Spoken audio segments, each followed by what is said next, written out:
Le agradezco a Federico Berrueto que me reciba la llamada. Don Federico, muy buenos días, mi querido amigo.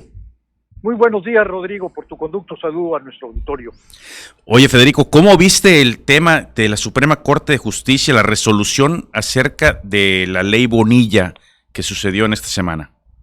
Pues mira, primero es una resolución trascendente, y él lo es porque primero es un fallo por unanimidad sobre un tema muy delicado y donde algunos suponían que iba a haber un voto dividido en la Corte. De hecho, hay quien pensaba que al no alcanzar los 8 votos de los ministros del Pleno, de los integrantes del Pleno, aunque la votación se ganara, al no tener esta mayoría calificada, iba a prevalecer la ley Bonilla.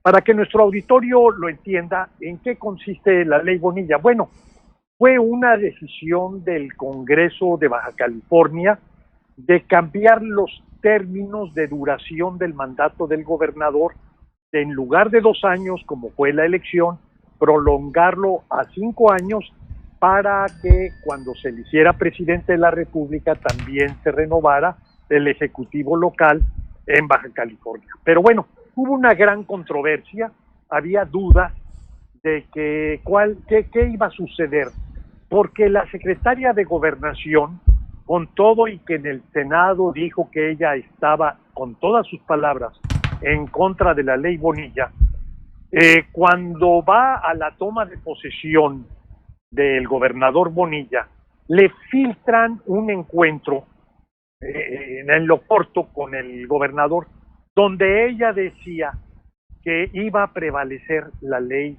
o el cambio constitucional de 5 años. Además, Ricardo Peralta, que es el subsecretario más cercano a la señora Olga Cordero, desde que estaba en la dirección de aduanas, fue un operador para promover, para pagar a los diputados de la oposición que votaron a favor del cambio constitucional en Baja California, de tal manera que se asumía que López Obrador tenía o una postura dividida o que estaba a favor de la ley Bonilla, con un agregado que hoy en la mañana Germán Martínez, senador muy cercano pues, a la Cuarta T, o más bien un senador de la Cuarta T, en la entrevista radiofónica del día de hoy con Ciro Gómez Leiva, dice que la Corte votó en contra del Ejecutivo o en contra de AMLO, que con esto se acredita la independencia de poderes.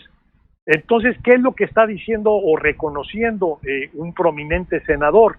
Lo que está reconociendo es que lo que se estaba resolviendo no era una decisión contra el Congreso o el Estado de Baja California, sino contra el presidente. Entonces, que la Corte lo que hizo en realidad fue votar en contra del presidente. Eso es lo que está diciendo Germán Martínez.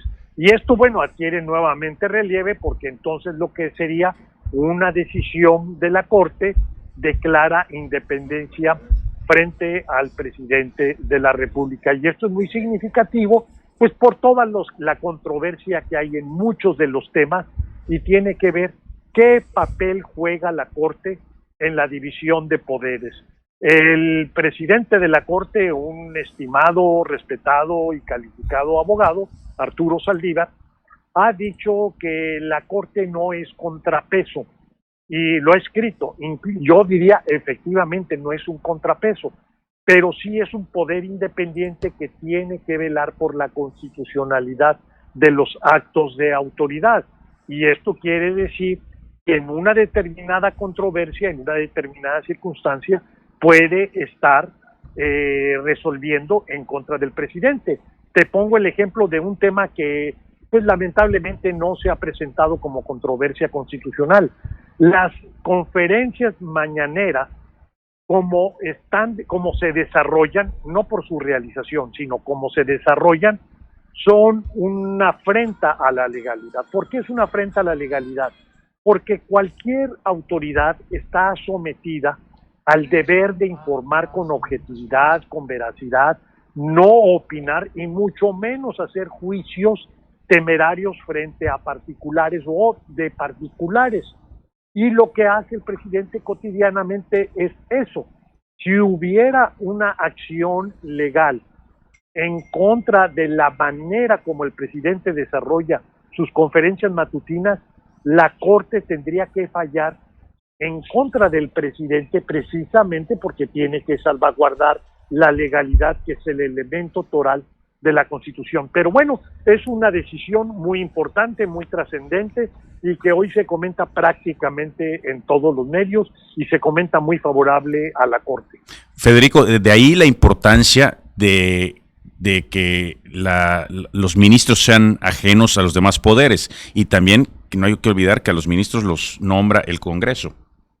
Así es, mira, debo decir, desde mi punto de vista, las 3 designaciones que ha propuesto el presidente como ministros de la Corte, unas más, unas menos, pero en general las 3 son mucho más afortunadas que algunas de las que propuso Peña Nieto. Concretamente, pues el ministro que tuvo que retirarse, sí, que tuvo que renunciar, pues por cuestiones de investigación de su situación patrimonial, etcétera, pero además un ministro que había tenido una trayectoria que lo hacía sentir muy apegado o muy cercano a los intereses políticos. Creo que esto que tú señalas es fundamental, Rodrigo, porque los jueces, los magistrados y los ministros tienen que estar distantes del poder político, tienen que resolver en estricta justicia, no a partir pues de los explicables intereses que se mueven en litigios, en asuntos, en temas.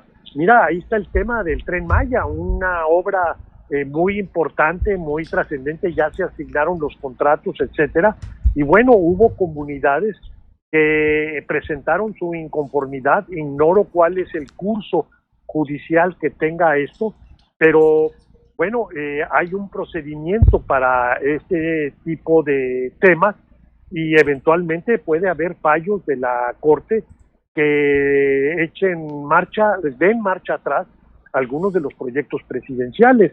Y pongo el ejemplo del Tren Maya, puede ser también la refinería Dos Bocas, puede ser el aeropuerto de Santa Lucía. En fin, el hecho que tengamos un órgano que vigile la legalidad de los actos de las autoridades, de gobernadores, alcaldes, del mismo presidente de la República, para los mexicanos es una buena noticia, es una garantía, con todas las complicaciones que hay en este tipo pues de situaciones cuando un acto de autoridad tiene que revertirse. Pues le agradezco mucho a Federico Berrueto, director de Gabinete de Comunicación Estratégica, la casa encuestadora más grande y de la mejor de México. Le agradezco mucho sus comentarios. Federico, muchas gracias. ¿Algo antes de irte? Muchísimas gracias nada más por tus generosos comentarios, pero más que todo, bueno, estar al tanto del seguimiento que estamos viviendo, una situación de mucho interés en la política, de un gran problema por el tema de salud pública, pero también el de la economía, que seguramente dará lugar a muchos comentarios ante tu auditorio y que me encantaría estar presente en este ejercicio que haces, donde recoges la opinión de mucha gente que enriquece el conocimiento de los grandes eventos locales y nacionales. Muchísimas gracias, Federico. Vamos a un corte y volvemos. Muchísimas gracias.